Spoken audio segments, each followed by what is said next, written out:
In the previous discussion, we estimated the number of contracts that JetBlue would have to enter into in order to hedge its fuel price exposure on 20 million gallons of consumption of jet fuel per month.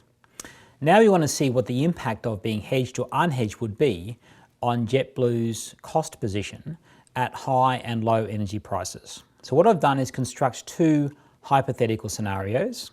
The first scenario is the case where we have high demand for energy and therefore higher fuel prices. In this scenario, jet fuel price is $4 per gallon. The WTI oil price is $115 per barrel, and consumption is 22 million gallons of jet fuel. So I'm making an assumption here that high consumption of jet fuel is correlated with high energy prices. So this could be a period of high economic growth and therefore high demand for air travel. An alternative scenario is where we have low energy prices. Jet fuel in this scenario is $2 per gallon. The WTI oil price is $60 per barrel, and consumption in the month is 18 million gallons. What we're going to do is reconstruct the table that you can see on the presentation now. We're going to construct the energy cost if consumption was as expected, which is 20 million gallons of jet fuel, and the WTI oil price moved as we expected based upon the historical relationship between jet fuel prices and WTI oil prices. And we're going to see in that analysis that if we enter into 487,000 forward contracts on WTI oil, the total cost of jet fuel net of the payoff from the forward contract is going to remain $60 million at both high and low energy prices. So that's going to be a verification that we've got the right number of futures contracts to enter into.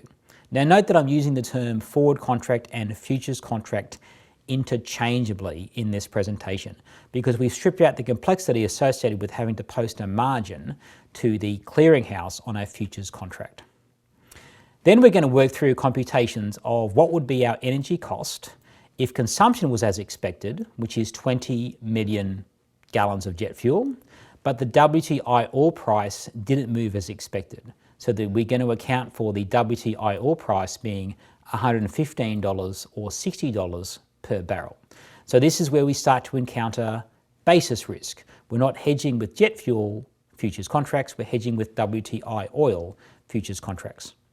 And finally, we're going to consider the situation if the energy, for our total energy cost, if consumption is not as expected. So we're going to actually incorporate 22 million gallons of consumption or 18 million gallons of consumption, and the WTI oil price did not move as expected. And we're going to see that in that final scenario, that the total cost of jet fuel, net of the payoff from the forward contract, could range from $55 million in the low cost scenario to $81 million in the high cost scenario.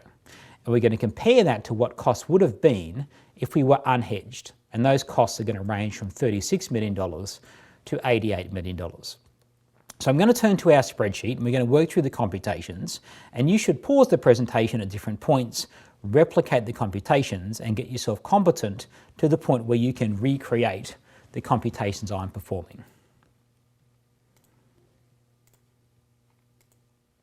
So turning to the before class version of the spreadsheet, I've already factored in the hedge ratio of 0.81 from our regression analysis.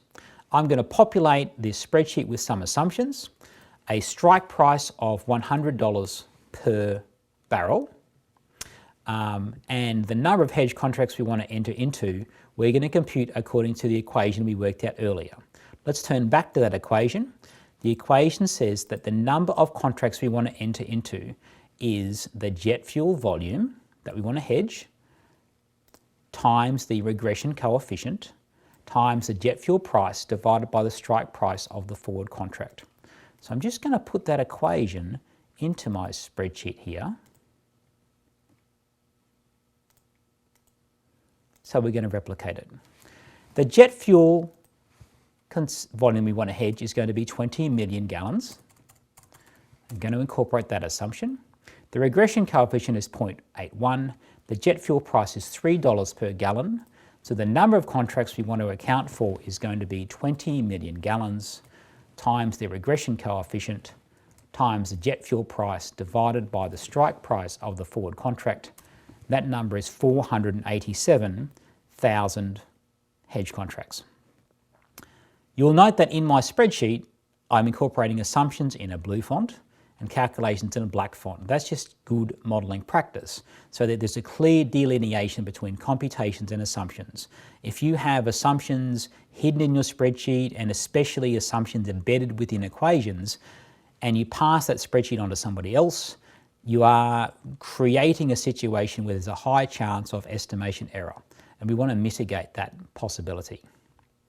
Let's incorporate some other assumptions. In the high energy price scenario, jet fuel is $4 per gallon. There's going to be 22 million gallons of consumption, and that is going to be a deviation in the jet fuel price from its initial expectation of 33%. $4 divided by $3 minus 1 is a variation from what we expected of 33%. In the low energy price scenario, we're going to have 18 million gallons of jet fuel consumption. We're going to have $2 per gallon as a jet fuel price, and that's going to be 1/3 below our initial expectations. The actual WTI oil price in the high energy cost scenario is going to be $115, and in the low energy price scenario is only going to be $60. That's going to be an assumption. That's a deviation from what we anticipated in the WTI oil price, assuming that the strike price was a reasonable estimate of what we anticipated. That's a deviation in the WTI oil price compared to expectations of 15% in the high energy cost scenario and minus 40% in the low energy cost scenario. That information is going to allow us to work out the actual payoff on a forward contract, and the payoff is going to be the difference between the spot price at expiration and the strike price. So if you're buying energy forward, that means you've got, well, the obligation to buy oil for $100 per barrel, and you could immediately sell it on the market for $115 per barrel in this high energy cost scenario. Now, JetBlue is not actually going to do that, of course. Of course, there's going to be cash settlement of this contract because it's not efficient for all the people entering into futures contracts for buying and selling to be actually moving this oil physically around the world. They just agree that the seller of the futures contract is going to pay JetBlue a price of $15 per barrel times the number of contracts. So the payoff per forward contract is going to be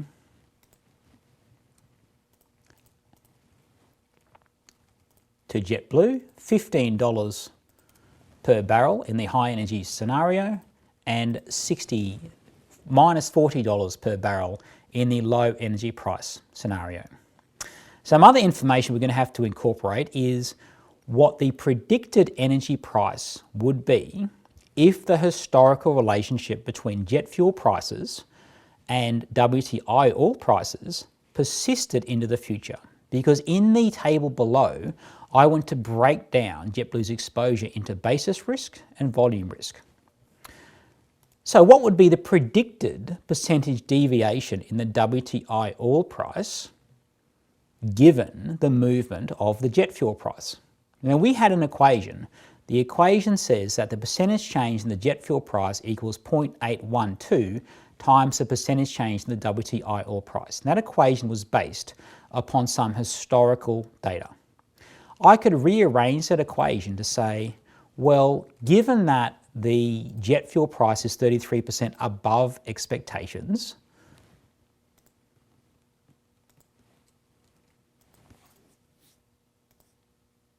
what would be the predicted change in the WTI oil price?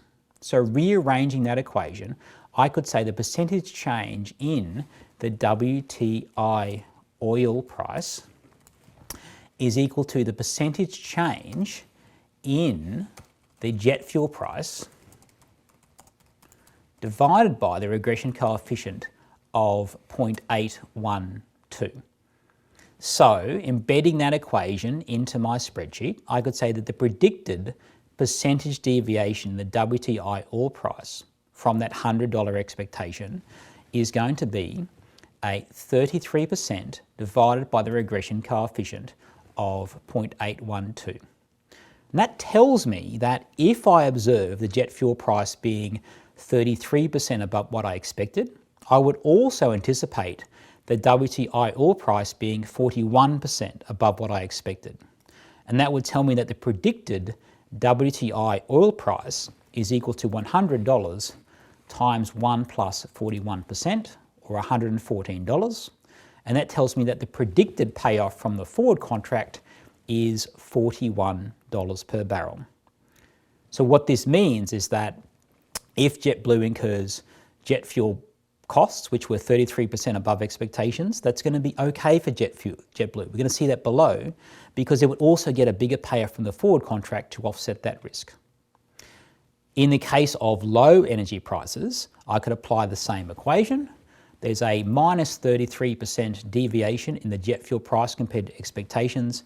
That's going to flow through to a minus 41.04% deviation in the WTI oil price compared to expectations, and that means that the predicted WTI oil price in that low energy cost scenario is 58.96, and the predicted payoff per forward contract is minus $41.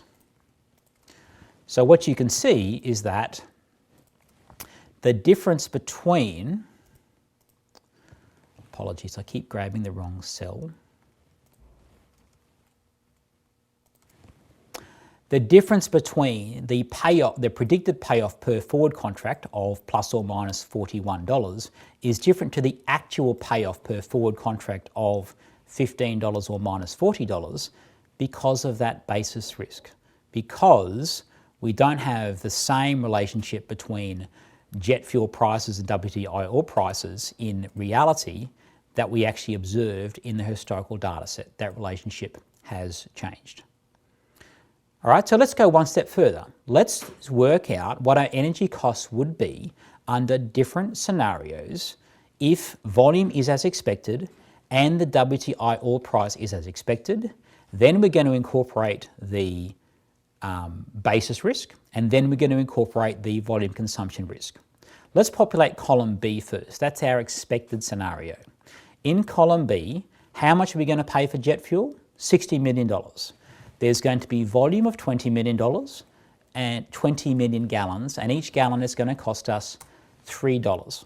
So that means there's going to be $60 million of cost directly on jet fuel in this expected scenario. We don't account for any hedging here.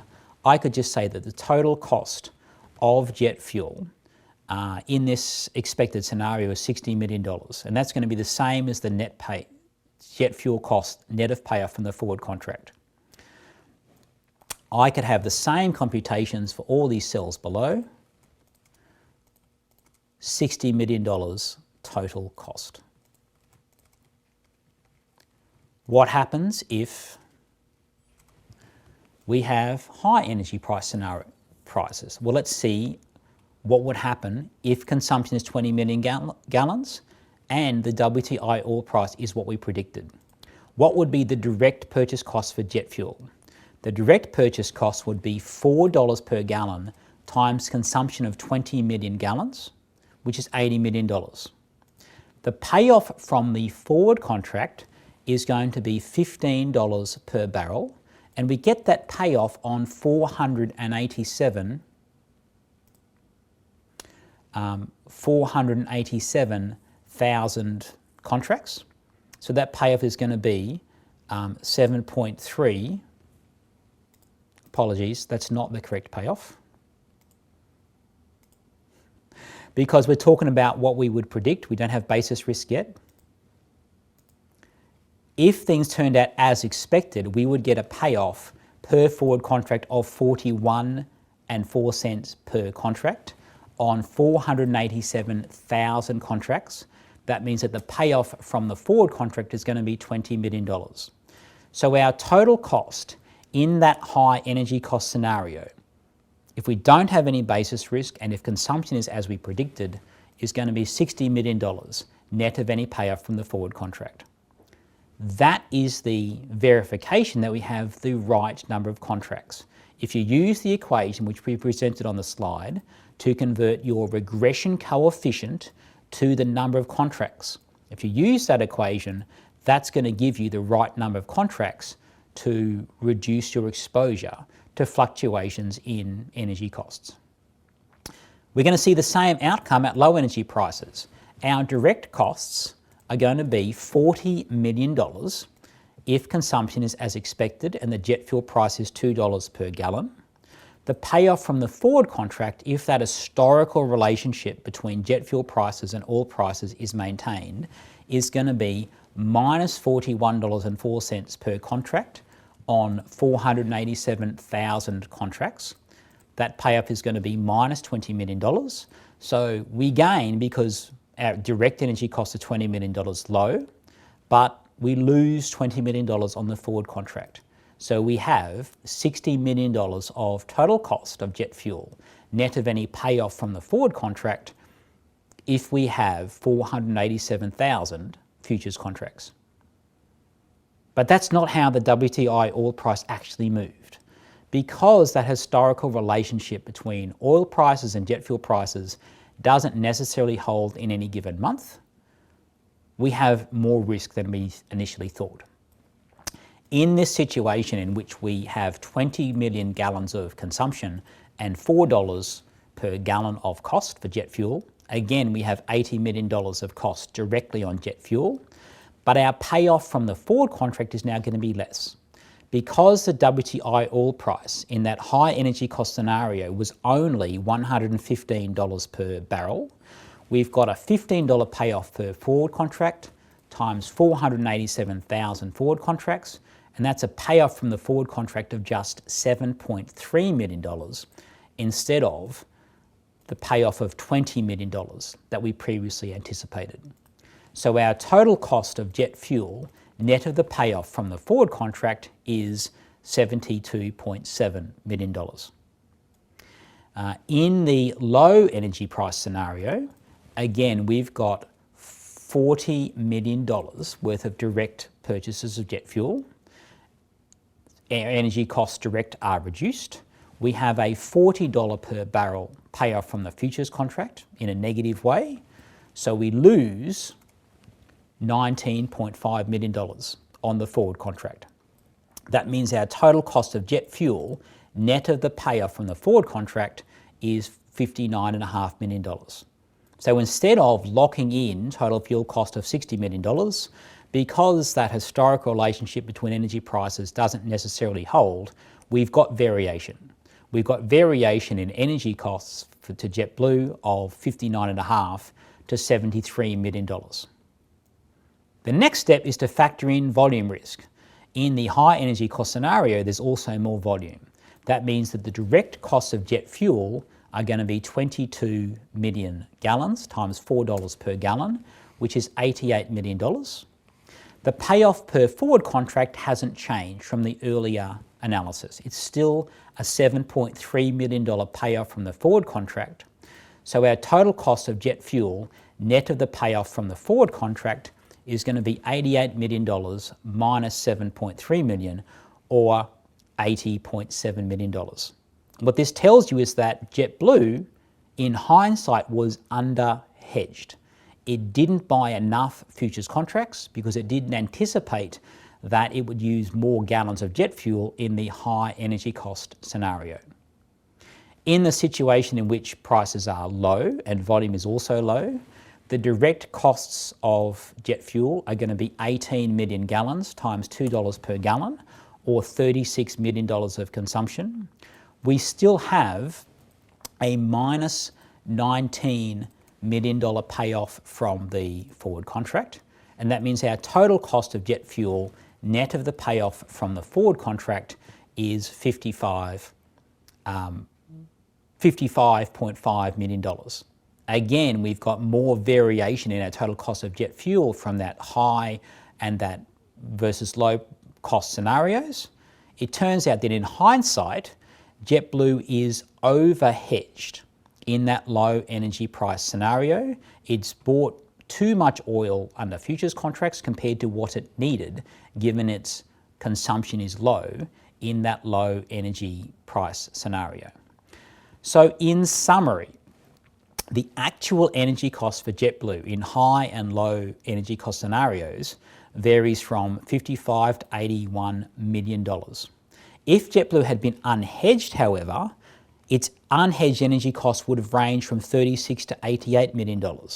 So the question is, on the downside, is the incremental benefit of the $19 million from being hedged in that low cost scenario, is it worth paying that cost? We could have saved $19 million in that low cost scenario. Is it worth it to get the benefit of $7.3 million worth of reduction in our costs in the high energy cost scenario? What JetBlue has to determine is what are the material, long-term and asymmetric consequences of exposure to high energy fuel costs in particular scenarios. That's the point at which we're going to wrap up that discussion of an individual scenario basis for energy costs.